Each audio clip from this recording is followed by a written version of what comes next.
लेकिन अब बेटा हमने डायरेक्ट मेथड यूज़ नहीं करना। इसका मतलब ये है कि हमने वेरिएबल में डायरेक्ट वैल्यू पास नहीं करनी, हमने वैल्यूज़ लेनी है यूज़र से। तो यूज़र से वैल्यू लेने के लिए आपने सिंपली पाइथन में इनपुट लिखना होता है और मैं यूज़र से कहूँगा enter any number, enter any number. अब मैं बच्चे इसको रन कर लूँगा simply. Welcome to Computer with Salman. I am Salman Ahmed, a young, passionate programmer and a computer science teacher. Let's learn, build and grow together. अस्सलाम वालेकुम dear students and welcome back to another video. अच्छा बेटा first year student बच्चों, हमने output operation से जो आप कर सकते थे वो हमने बेटा जितने भी प्रीवियस कोड किए या प्रोग्राम्स किए उनमें बेटे हमने लर्न कर लिया था। बेटा आज की वीडियो में हमने देखना है इनपुट फंक्शन को। इनपुट फंक्शन का काम होता है डाटा को लेना यूजर से। किससे लेना बेटे? यूजर से। मैं आपको दिखाता हूँ इसका मतलब क्या है। आपको याद होगा हम वेरिएबल में डाटा स्टोर कर रहे थे। लाइक मैं यहाँ पर num1 वेरिएबल लिया, यहाँ पर मैंने इसे स्टोर किया और इसे मैंने बेटे क्या कर लिया?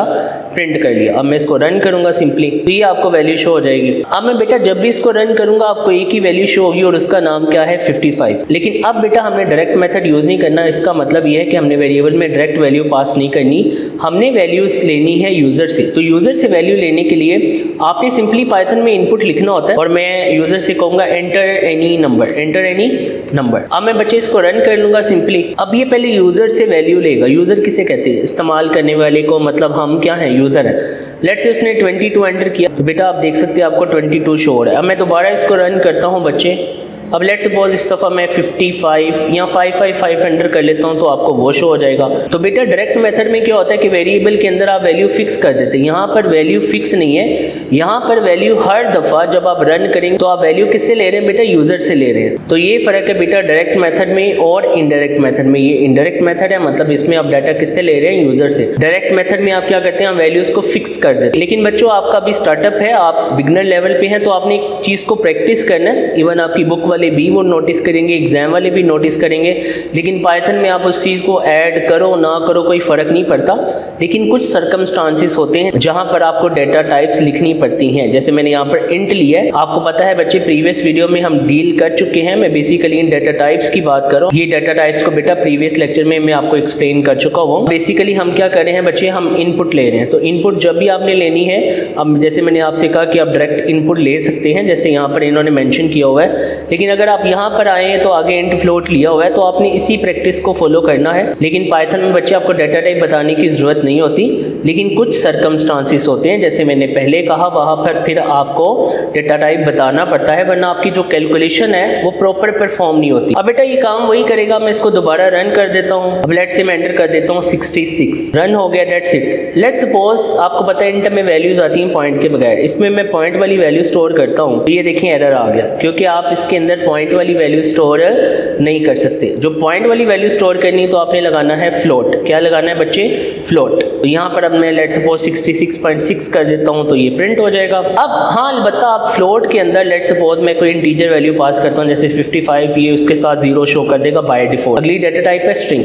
अब मैंने आपको लास्ट में भी बताया था स्ट्रिंग वो डाटा टाइप होती है जिसमें आप कोई भी डाटा स्टोर कर सकते। अब देखिए इसमें मैं नंबर ले लूँ, कुछ भी ले लूँ। फॉर एग्जाम्पल इसमें मैं स्टोर करता हूँ 5.5, ये मुझे आंसर दे देगा सिंपल, क्योंकि स्ट्रिंग वो डाटा टाइप है जिसके अंदर आप कोई भी डाटा स्टोर कर सकते हैं। अब लेट्स सपोज इसके अंदर मैं स्टोर कर लेता हूँ सलमान 1 2 3 और ये सलमान 1 2 3 आ जाएगा सिंपल। लेकिन आपका क्वेश्चन बच्चे यहाँ पर होगा कि जब स्ट्रिंग में सब कुछ स्टोर हो जाता है तो then why to use integer float. तो बेटा जब हम सॉफ्टवेयर बना रहे होते हैं तो हमने ये भी देखना होता है तो हमारा सॉफ्टवेयर मिनिमम से मिनिमम मेमोरी कंज्यूम करे। जो स्ट्रिंग है ना, स्ट्रिंग मैं आपको दिखाई देता हूँ। चैट जीपीटी ओपन करते हैं, मैं आपको एक बड़ी इंपॉर्टेंट इन्फॉर्मेशन दे रहा हूँ बच्चों, इसे गौर से सुनना आपने। भी आपको पता चल जाएगा बेसिकली कि जब स्ट्रिंग यूज़ कर सकते हैं या स्ट्रिंग सब कुछ स्टोर कर सकता है then why to use int या फ्लोट। तो मैं यहाँ पर लिखता हूँ इंट फ्लोट और स्ट्रिंग मेमोरी कंजम्पशन ही बेटे आपको डिटेल देगा। अच्छा बच्चों आप यहाँ पर देख सकते हैं इंटीजर कितने बाइट्स ले रहा है, ये पाइथन की बात कर रहा हूँ, ठीक है। फ्लोट कितने बाइट्स ले रहा है, स्ट्रिंग कितने बाइट्स ले रहा है। लेकिन बेटे एक इंपॉर्टेंट बात बता दूं, आपने याद रखना है, मोस्ट ऑफ द कंसेप्ट यही है कि इंटीजर कितने बाइट्स लेगा और आपने बताना भी यही है। इंटीजर कितने बाइट्स लेता है? 4 बाइट्स। फ्लोट कितने बाइट्स लेता है? 4 बाइट। लेकिन स्ट्रिंग लेता है 8 बाइट्स। कितने बाइट्स लेता है बच्चे? 8 बाइट्स।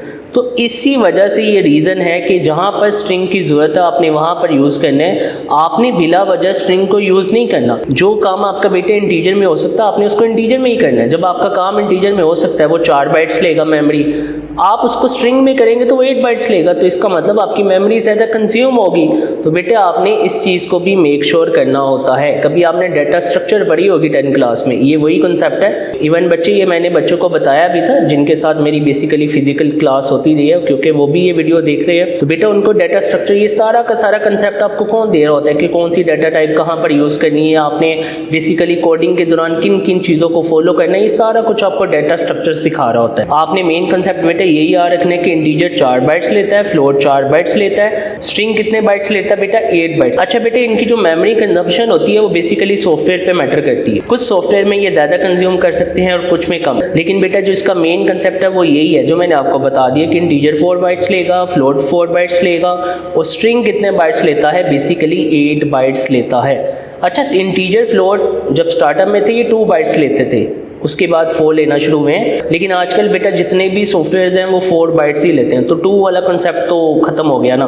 लेकिन अगर आपको कभी एमसीक्यूज आ जाए कि इंटीजर कितने बाइट्स लेते हो और आपके पास ऑप्शन हो 1 2 3 4, तो आप पहले 4 को सर्कल करोगे, 4 को आपने प्रायोरिटी देनी है। लेकिन अगर आपके पास ऑप्शन हो 1 2 3 6, फिर आपने बेटा 2 को सर्कल करना है। जैसे मैंने बताया इंटीजर फ्लोट 2 या 4 लेता है, 2 या 4, पहले 4 है तो 4 को प्रायोरिटी देनी है। लेकिन कभी ऑप्शन आ जाए बोथ ए एंड बी, मतलब जिसमें 2 और 4 हो, तो फिर आप बोथ पे लगा दीजिएगा। लेकिन बेटा स्ट्रिंग फिक्स है, ये 8 बाइट्स ही लेता है। कितने बाइट्स लेता है? 8 बाइट्स। गूगल से आपको दिखाता हूँ how many bytes int take. अब ये देखिए लैंग्वेजेस के लिहाज से आ रहा होगा, मैं इसको पाइथन में चेक करते हैं। तो ये देखिए पाइथन में जैसे यहाँ पर आपको मैं दिखा रहा हूँ, ये लैंग्वेज पे बेटे मैटर करता है। अगर मैं यहीं इसको सी में करूँ तो ये आपको सी में देखें, जैसे मैंने आपसे कहा था 4 बाइट्स मेमोरी कंज्यूम करता है, तो बेटा ये लैंग्वेज पे मैटर करता है। अच्छा बच्चों, फर्दर मूव करने से पहले आपसे छोटी सी रिक्वेस्ट है, इस वीडियो को लाइक करें, शेयर करें और इस चैनल को सब्सक्राइब करें। लेकिन इसका जो मेन और बेसिक कॉन्सेप्ट है वो बच्चे ये जो मैंने आपको बताया है, आपकी बुक में ये चीज़ें मेंशन नहीं है, लेकिन बेटा मैंने फिर भी आपको एक्स्ट्रा इन्फॉर्मेशन दे दी, आपको इस चीज़ का पता होना चाहिए। ये सारा कुछ किस पे मैटर कर रहा होता है? बेसिकली सॉफ्टवेयर पे भी मैटर कर रहा होता है, वो कितने बाइट्स लेता है, और लैंग्वेज पे भी मैटर करता है,